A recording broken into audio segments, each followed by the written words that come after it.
Hello there, everyone. Patricia Hayes here. How are you today? I hope all is going well with you today. Welcome to Coffee Time. If this is your first time, we're so glad to have you join us. Again, my name is Patricia Hayes. I am an executive advisor, empowerment coach, and authentic networking strategist. All those things mean I love making sure that people are getting to the next level of where they want to be in their career, in their business, professionally and personally, but making sure that they're doing it in a way that's authentic and sustainable to themselves, that honors their values, and will help them to build, those professional relationships for the long term that will help them, for many years to come. So welcome, welcome, welcome. We are talking about creative networking right now. And in this particular episode, I've labeled it Get a Life and Improve Your Network, because literally it can so be just that simple. But first, that why creative networking? Well, because it is so easy to get stuck in a networking tunnel, is what I'm calling it, where you just literally have tunnel vision about what it is you can do in order to build your relationships, because that's what we're really talking about. When we're talking about networking, when I'm talking about networking and I'm doing it authentically, I'm talking about doing those things that are going to build relationships that support your career, your business, even your personal life as you move forward. And so in order to do that, you've got to diversify how you think. You've got to break down some of those walls, take off those blinders that will keep you keep you stuck and only going down a specific tunnel, as opposed to really opening up and seeing all the huge variety of opportunities for relationships and next steps that are really available to you. And when I talk about creative networking, it's also a matter of helping to add some depth to you, some depth to your character, some depth to your personality, depth to your interest. All of those things will help you to um, be more attractive, dare I say, but literally just being able to engage in more conversations with more people. And that's what I mean by being more attractive, is like literally just because you have something interesting to talk about, and it's interesting because it matters to you, that will help as you go out, looking to build relationships deliberately, and strategically, as well as when you're just trying to, be a normal person and live your life. So today we're focusing on that be a normal person, live your life part, and how that can actually strengthen your ability to build a sustainable professional network. And so my first step, I've got to say this, because before you get all caught up in your head and all of the things, is that in order to quote get a life, you first must get to know yourself. You literally must know what it is that you're even interested in or could be interested in. So we're going to have a coaching moment with Patricia right now, right? Because y'all know how I feel about reflection time, and that includes when you are working on building out your professional relationships. And so in that reflection time, I want you to really think about how is it that you have grown and evolved personally and professionally in the last 3 years, 5 years, 10 years even. Because the reality is there are things that you may be interested in now that you were not interested in many years ago. There are things that you were interested in many years ago that you have no interest in today. And what I don't want is for you to get stuck in other people's perceptions of, who you are or what you were interested in X number of years ago, right? So that's why that reflection time is important, because what will happen, again, that's really leaning into that networking tunnel piece, is you will say, oh, okay, well, if I have to do this, then I was doing this when my network was really building and I was doing this thing. But then it kind of evolved or dissolved. And guess what? It may be because your interest in that particular activity, group, whatever it might be, just, went away because you were growing. You were growing as a person, you were growing as a professional. So don't feel obligated to go back to those things. We will talk about, that, but don't feel obligated to do that. Instead, think about, okay, where have I been? What has changed? How is that affecting me now? And what does that mean for me currently when in terms of making sure that I pursue those things that are of interest to me today, so that I can make sure that I am building out my network for today forward, not based on what happened in years past, right? Now, the flip of that is, where have you abandoned old interest for work or career? So this is where you've abandoned something, not because you grew away from it or whatever, but literally because you became so focused on your kids, your work, your job, whatever, that you literally didn't make room for it anymore and it disappeared. I own up to it, right? I've literally been in that rediscovery mode in recent months. If you followed any of my content, you'll know part of that is because I have done the work from The Artist Way, a fantastic book. I don't have it here beside me, but a fantastic book that literally took me on this 12-month excursion back into things that I know that I've been interested in for a long time, or acknowledging those things moving forward. And from a creative standpoint, right? From a creative standpoint of who I am and what I want to be as a professional and as a person. And so that, really has really just reinforced and reaffirmed something that I already knew, which is I had a whole host of hobbies and activities that I really used to be so involved in that I wasn't doing anymore, because literally I just let work and all of, life suck the life out of me, so that I didn't have the capacity to do those things and enjoy them. And so I have really been on this whole mission of rediscovering those things, re-engaging in them, and managing the type A perfectionist in myself, which would be like, oh, we got to go do all the things right now all at once. No. I'm trying to ease back in. And so that Artist Way was a great way to do it, because there's these things called artist dates that help you to say, hey, once a week, go do X, whatever X is for you, and fully engage with no obligations to other people. So that said, looking at things of how you've grown and where are you now, as well as taking a look back as what did you abandon that you really didn't mean to, but it happened, and how that can be reincorporated into your life right now and today. Okay, so make sure you engage in that reflection piece. I had to drop that coaching moment in because it's completely relevant to this conversation. Now, that said, here's the thing. Instead of trying to create these things that are absolutely the moments and the experiences that most people hate, which is why they say they don't like to do networking to begin with, is because they're not approaching it from an authentic space. So here's the thing. You have to network from where you are in your life right now, right? Connect with people, build those relationships from where you are. Now, again, we are not talking about from a business perspective, from your professional career and the work that you do. We are not having that conversation right now. We will talk more about that next week. But right now, I'd like to talk about, in terms of getting a life, like maybe you have kids, you have family that you're super involved in, you have a community that you're super involved in, whatever it is, you have hobbies. We just talked about that, hobbies that you need to re-engage in or new ones to pursue. This is how you begin to reconnect and to connect with people anew from this space.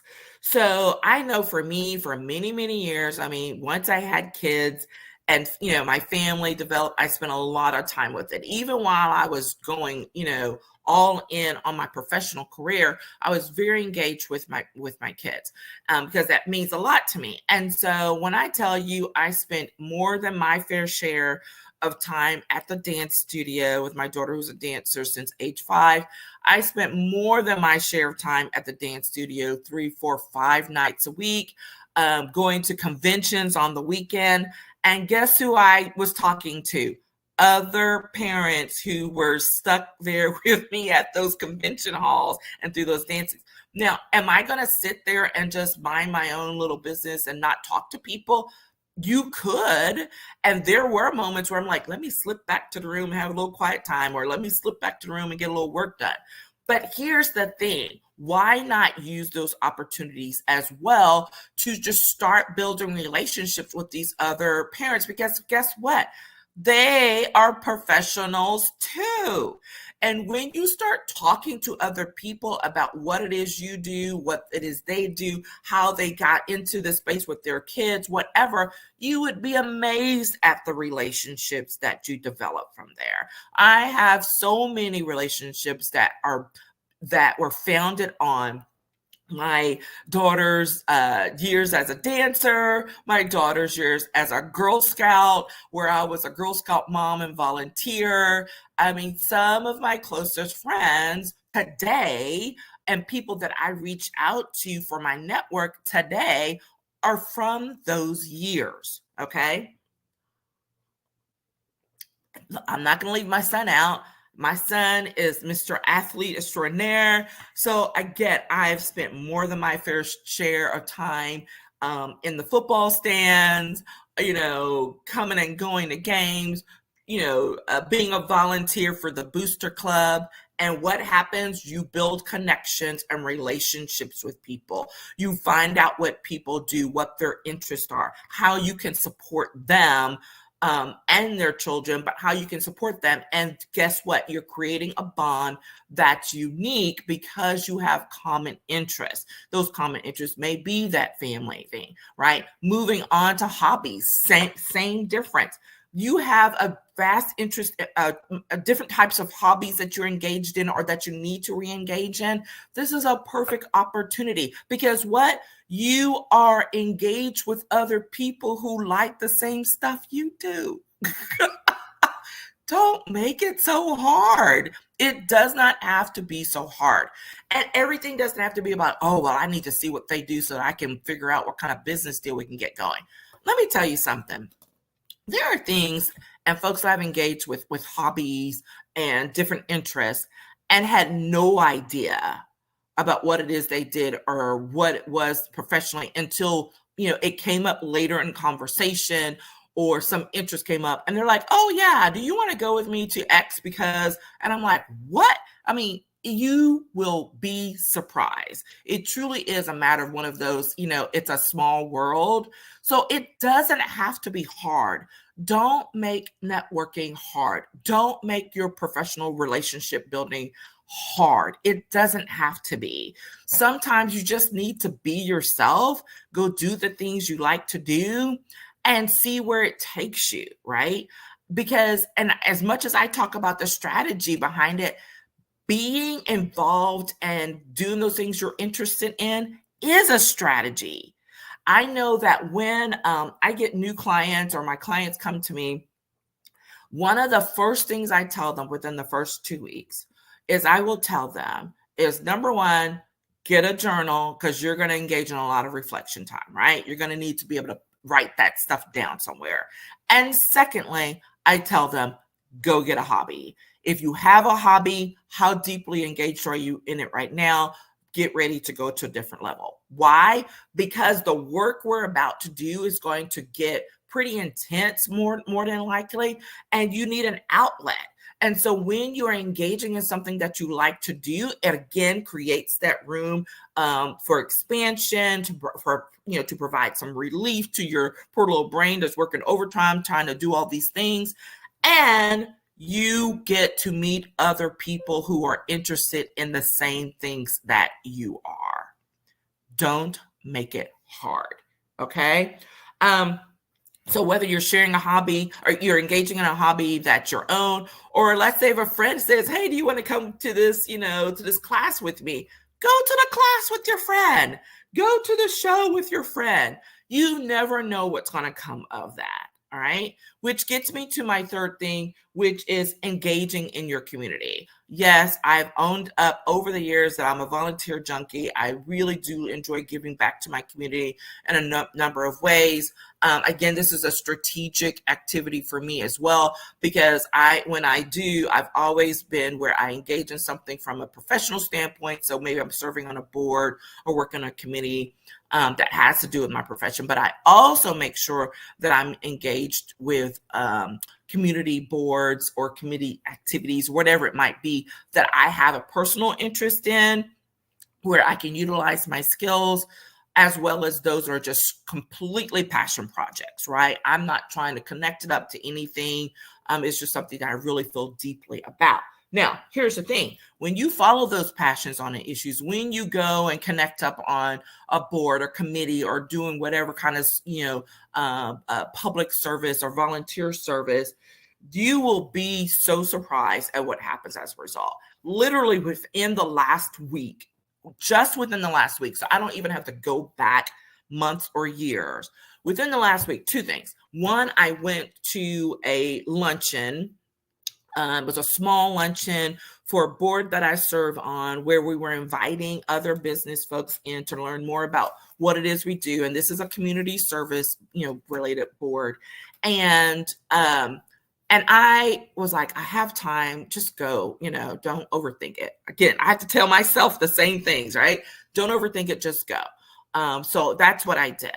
And I'm sitting there, I come across in this small group of people, there are at least two people that I did not know, but we have we are connected through other organizations or things. One, because who's a parent who at the same school where my son goes, and turns out their child is engaged in the athletic areas and supports them. And I'm like, oh my gosh, our kids probably know each other, right? The second one was a woman who is the community engagement liaison for an organization that I have volunteered with for years, right? Had no idea.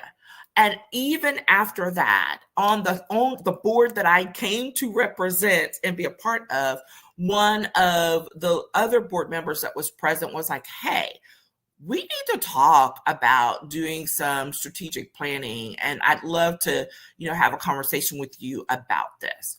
Didn't go there for that, didn't expect it, but just by showing up, saying what I did, what my interests were, and then being present, created those opportunities, right? Second situation, this past weekend, again, for a different board that I'm on, we had tickets to a event in the community. So I decided, hey, I want to go, because I'm like, I love a good, fine arts performance. And so I went to, it was a great show. I go, I see tons of people that I know from my years of service in the community, some of whom I had not seen in a while. And so it was great to connect up with them. And I ran into one of my old clients. I'm like, hey, how's it going? She's like, yeah, we need to talk. Let's reconnect like immediately. And there I am reconnecting with an old client. I didn't go there for that. It happened though, because I put myself out there to go show up, to be a part of my community. And there we are. So don't make it hard, people. It doesn't have to be hard. Make it easy on yourself. Set yourself up for success by having a plan, yes, and the plan being, hey, I'm going to re-engage in this hobby. Hey, I'm going to make sure that I try to support, somebody, where my kids are working or serving or whatever it might be. I'm going to go show up to this other event. I'm going to go be present and follow up. I know, broken record, that's me. Follow up. You would be amazed at what happens as a result. It does not have to be hard. So that's why I'm saying, be creative in your networking. When some of you say it's not really that much, I'm like, it is when when you're getting outside of that box that people have tried to cram you into when it comes to saying, oh, if you're going to be successful networking, you got to do 1, 2, 3. Guess what? That may be true, but all of that doesn't have to be true all the time for everybody. Bottom line. All right. So get out of your own box, get out of the box that people are trying to put you in, go get a life and improve your professional relationships, improve your personal relationships, and watch how it comes back to you twofold in ways that are completely unexpected. Okay. There we are.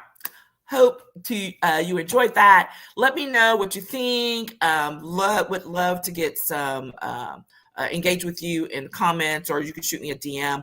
If there's some more support that you need, don't hesitate to reach out. The strategy power hours or half hours, I'm doing those now, are open and available.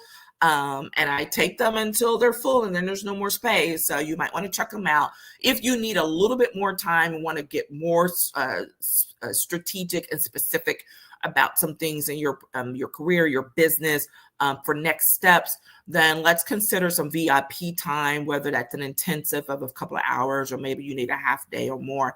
Let's get that set up as well. Just reach out to me, DM me, or click the link in the bio, and it'll give you access to all of those opportunities. Okay, take care, and I will talk with you all again soon. Bye-bye.